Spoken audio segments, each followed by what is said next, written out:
Welcome to the Bowie Business Journal. I'm your host, Pauline Markward, Executive Director of the Greater Bowie Chamber of Commerce. Today, my special guest is Cecily Flight. She's new with the Chamber, and we work together very closely, and without her, I don't know what I would do. So thank you for working with me, and thank you for coming on our television show today. No problem. It's good to be here. Good. So what brings you to Bowie, Maryland? Because you are a transplant, and again, Bowie is excited to have you. So I came to Maryland initially for an internship with the United States Senate, and I just kind of got started in Laurel, Maryland, and I was looking for a job after my internship, and I came across the chamber position, and I was pretty excited to apply and receive that position, and Bowie just has been growing on me ever since. Oh, good. Yeah. There's two types of people, those who want to live in Bowie and those who should live in Bowie. We're going to have to edit that. That's something I don't know. I mean, I know it. I just screwed up saying it. Sorry, Harold. Okay, well, I'd like to talk about your internship. Okay. But first, you're from Wheeling, West Virginia, and Yes. you went to school where? I went to West Virginia University, and I majored in international studies there. And then... Okay, I'm sorry. Let's start that. What is international studies? What does it cover? It actually is very broad. I concentrated in national security and intelligence, but it can really range from everything. There are like development, international studies majors, there are geography, and it's just a really broad major in itself. But I focused on international relations theory and intelligence methods and intelligence, like analytical type of stuff. I know that's a lot of jargon, but yeah, that was my major. Okay, and is that what brought you to Morocco? To Morocco. Okay, no, that's actually not what brought me to Morocco. I think that I wanted to go to Morocco because in the international studies or international relations field, it's really good to have a prolonged experience abroad. So I was already studying French, and I knew that I liked the Middle East, so Morocco was just the intersection of those two interests. So it became the ideal place to study abroad. How long did you spend there? I spent 1 year there. Wow, a whole year. Yeah. That's a long time to be away from home. Oh yeah, and you can feel it when you're gone and you're living, day to day, just in a completely different place. And every day was it was all encompassing, like challenging, exciting, new, fresh. And then there were the really mundane days, but those days were, I thought they were valuable as well. So how did you afford to eat while you were there? I actually got a scholarship to go there, the Benjamin A. Gilman International Study Abroad Scholarship.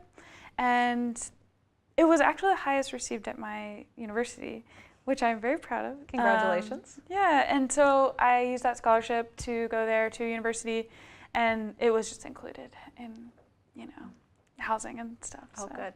I ate. Yeah. Well, there's a few stories you've told me on the side that I'd like to maybe talk about during the interview. And one is actually the festival you went to where they actually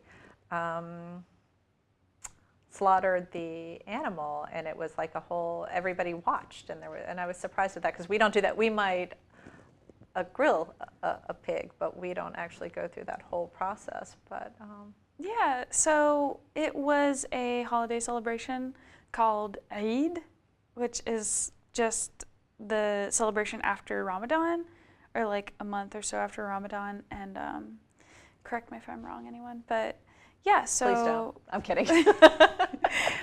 So basically, it's just a celebrational dinner, and the families, like Moroccan families, Muslim families in general, would have like a lamb or a sheep that they kind of wait to celebrate with, and then they go through the whole process of like humanely slaughtering. I guess that's an oxymoron, but yeah, humane. They try to cause as less pain as possible. So yeah, they do that, and then you just watch it, and it's just a celebrational, happening. And then after that, after they skin it and everything in front of you, we eat it. We grill it, and then we eat it. But it was for holiday, and it was a really cool experience. I thought that maybe that was a really good thing to see while I was over there. Oh, absolutely. Because it was new for me. I don't think as a typical,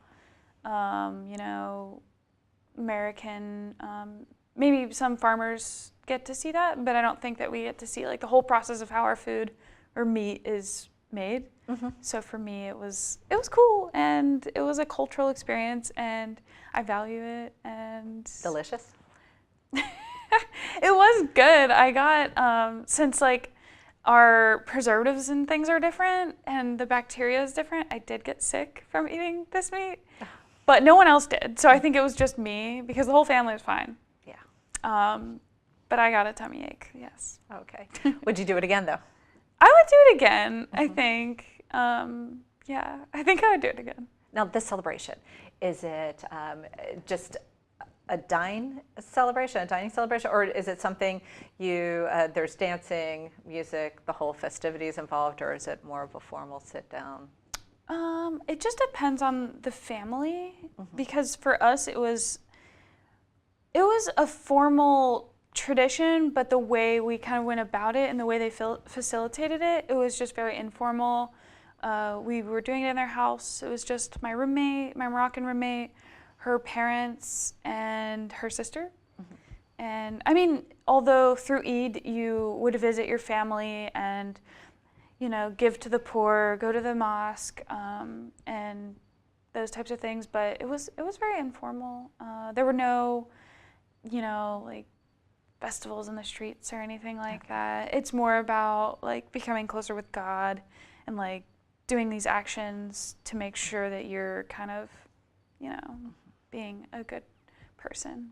Okay. Well, okay. So without getting too graphic, your comfort level, you went to one of the bathhouses for the ritual cleansing. Talk to us a little bit about that, because I've been to a ritual bath, but I've never had a particular cleansing. It was up to us to do it ourselves. So tell us about the experience. So I went to a hammam, and it is your traditional bathhouse for most Muslim communities, and it was very communal. I think that was the whole, cultural thing about it. It was just communal, and you are in there with women. It's not, you don't share it with other genders. So it's just really about cleaning yourself, and I think a lot of people go to hammam before they go to the mosque, if they have time and whatnot, but they always make sure to like wash themselves, clean themselves before praying or anything like that. But yeah, it was also a different experience, because it was, the women would clean you with like pumice stones almost. And there was like a special kind of soap that they made. But it really hurt my skin, because they really get the dead skin off of you, and they do a good job at it. Yeah. And so it was kind of painful. But otherwise, it was a cool experience. It was like going to the sauna or something. Yeah, I liked it. Good.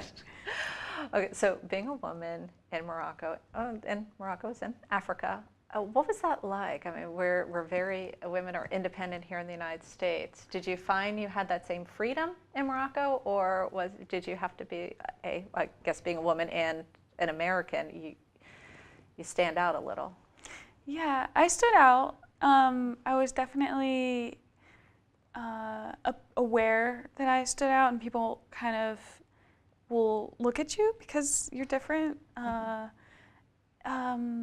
As a woman, it was culturally different. I wouldn't say that I felt any less free or independent. I think that women just play a different role in society, if that makes sense.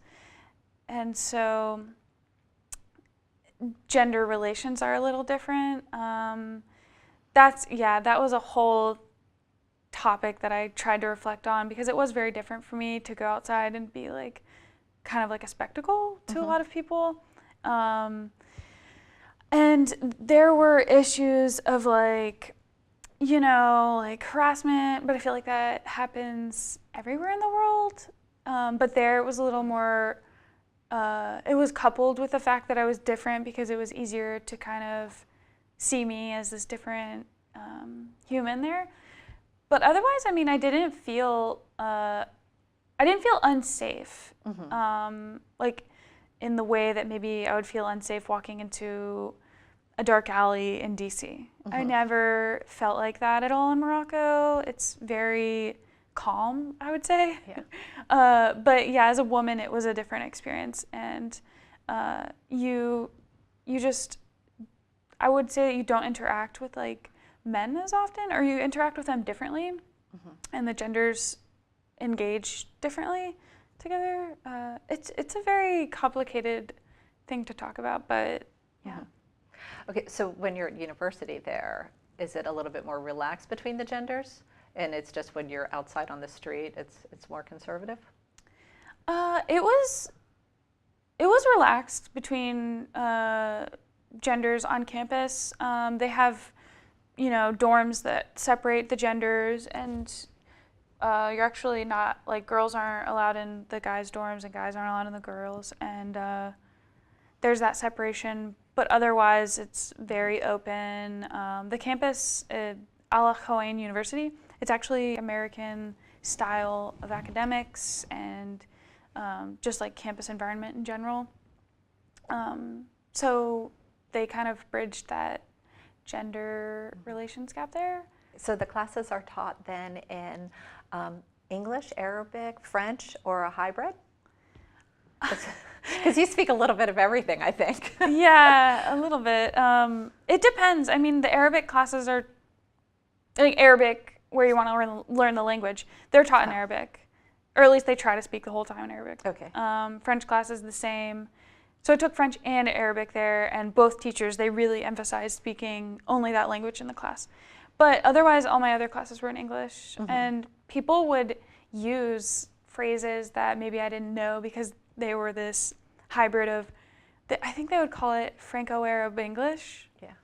And, you know, it's just something that you don't know, because you're not in that society. You don't have those experiences with all three or more languages, because there are a lot of different languages that intersect in Morocco, since it's, you know, leading into France and also kind of the gateway to Africa. So yeah. Okay, so before I move on to your next stop, okay. What do you want us to know about Morocco? Is there anything, go visit or? Oh, you should all go visit. It is a beautiful country, and there's so much to offer culturally, physically, in terms of landscape, and it's really colorful and beautiful. And if you like a good adventure, I would say go to Morocco. Also, if you like beaches, rock climbing, hiking, anything to do with nature, they have everything. Desert, mountains, snow, beaches. Shopping, again. the square. Did you get lost in there? Oh, in Marrakesh? Yes.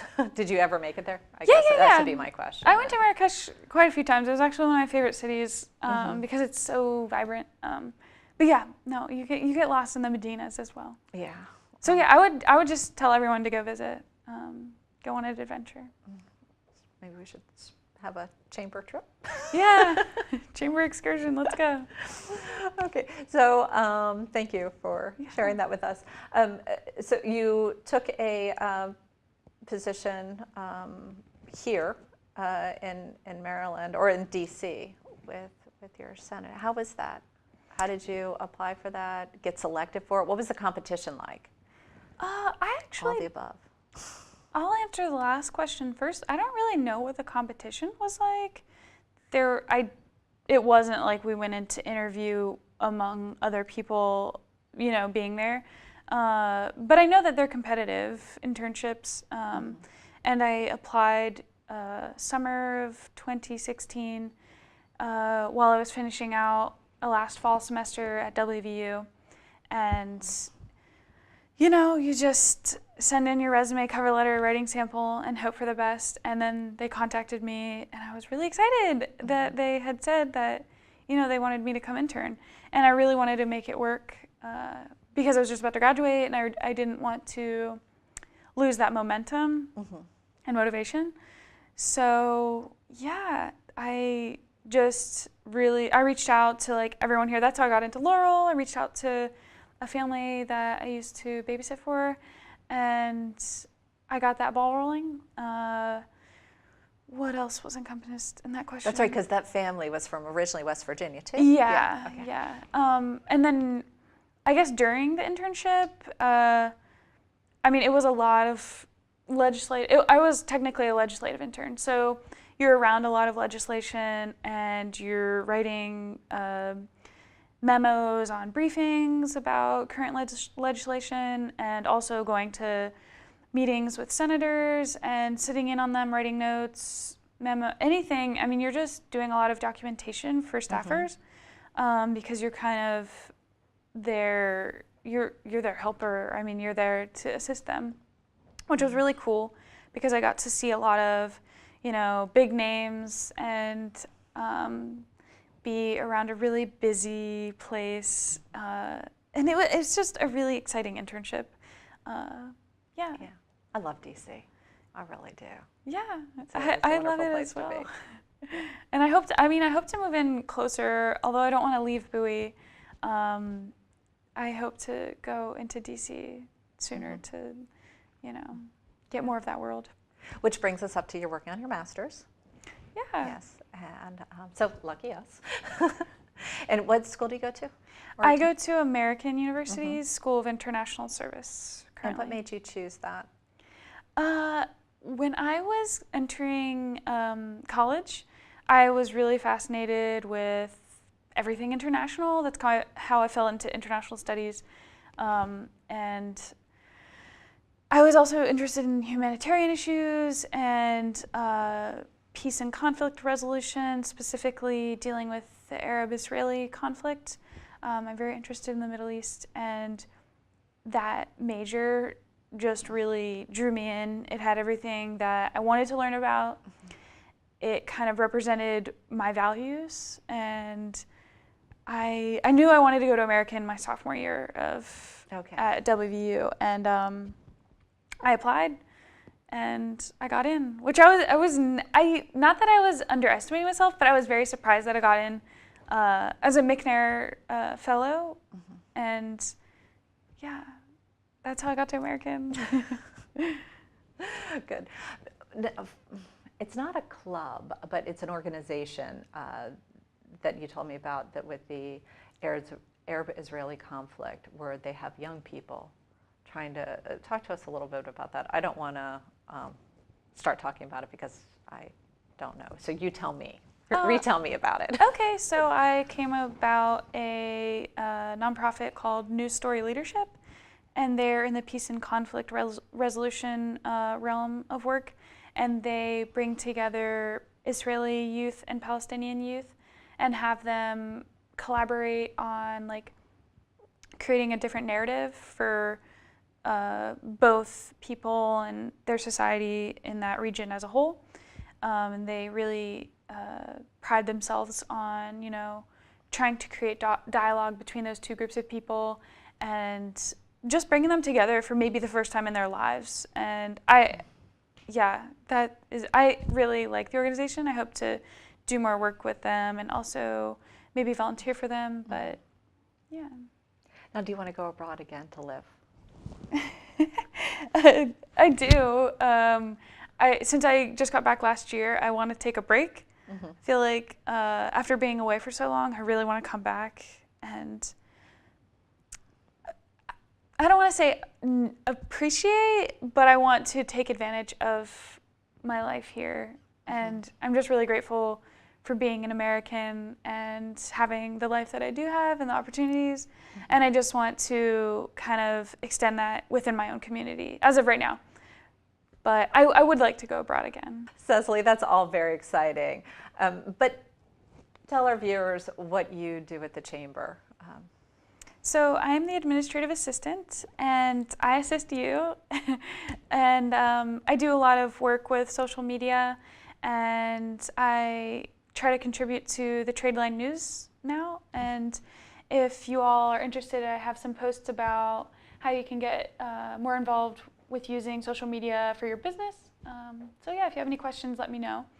And I function a lot of the database that we use and the invoices and just a lot of managerial, administrative type of things that... Keeping me focused, that's one. Yeah. That's a big task. Yeah, and so it's just a lot of assisting and, you know, helping you out in the office, which I really like. I find this job very rewarding at the end of the day, and I hope that we can do more work with members and get more people excited about coming to our events and just working with us. Yeah, I think you're a good asset to help businesses grow. Matter of fact, one of the things Cecily is doing for us at the Chamber is writing our green policy with the city of Bowie. So thank you so much for that. Yeah, that's a huge task to take on. Yeah, I'm really excited about doing that environmental policy statement. So y'all will see it soon.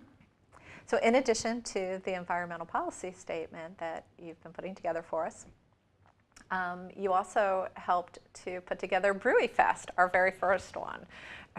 Tell me about it. I think it was successful, so it's not even tell me about it. Tell us about it. Yeah, I had a lot of fun planning that with you. It was a really exciting event, and I think it was a success as well. We hope for more people to you know, join us at the event next year, but I think this year was really fun, and a lot of people had really good things to say afterwards, and we just had a good time, you know, handling our information and other project materials with like the beer distributors, the Bowie Bay Sox. Bob Hall distributors, they did a great job. Andrew was wonderful with that, so thank you. Yeah, and also with just telling people about it, I thought that was really fun, just marketing it as something unique to Bowie that we should all really, I mean, if you know, like beer or just like a good time at a baseball stadium. Bay Sox, they were wonderful to us, thank you. Adam pulled, again, above and beyond. Yeah, their team was really helpful. I really enjoyed working with them, and I just really enjoyed the event, and I hope that everyone can join us next year. I had a lot of fun with you distributing 1,500 flyers. But if anybody is interested in participating in the planning of next year, please email, call. That would be great. It was a lot of fun. But thank you so much for joining us today. I had a great time, and I enjoy and appreciate you in the office every day. When I leave, I'm like, thank goodness for Cecily. Thank goodness for Cecily. You know, I have in common that we both like to run.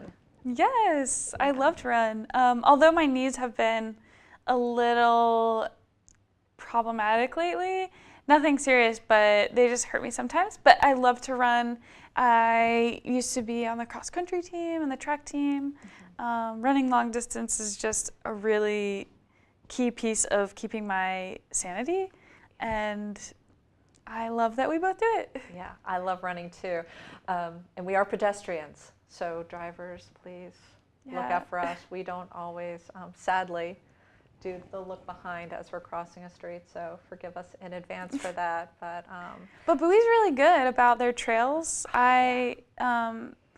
Right across from the Bowie Town Center, how like where the big Bowie green sign is, there's that trail that's pretty safe. I mean, you go up there and there's no traffic or anything, so. Correct. Yeah. So, but again, thank you, and thank you for joining us today on the Bowie Business Journal. See you next time. Yeah. You're so good. Really, that's it? I love this Bowie sign. That's what we could have acknowledged. Yeah. We love Bowie and Maryland. Can we have this as our closeout? Ah! That's funny. So let's go edit. Okay. How do they do this? They flip it. Okay, so what we'll do is we'll cut that and we'll put it in before the end. Okay, so what we'll do is we'll cut that and we'll put it in before the end. Yeah. You're so good. Really, that's it? I love this Bowie sign. We love That's what we could have made. Yeah. Can we have this as our close-up? Ah! That's funny. So let's go edit. Okay. How do they do this? They flip them. Hi, welcome to the Bowie Business Journal. I'm your host, Pauline Markward. See, I do need the writing. Welcome to the Bowie Business Journal. I'm your host. Oh. Wait, it's at 26 Minutes. We need 28. Yeah. Oh, so Cecily, you're a runner. I'm a runner too. I could You didn't listen to any of it, did you?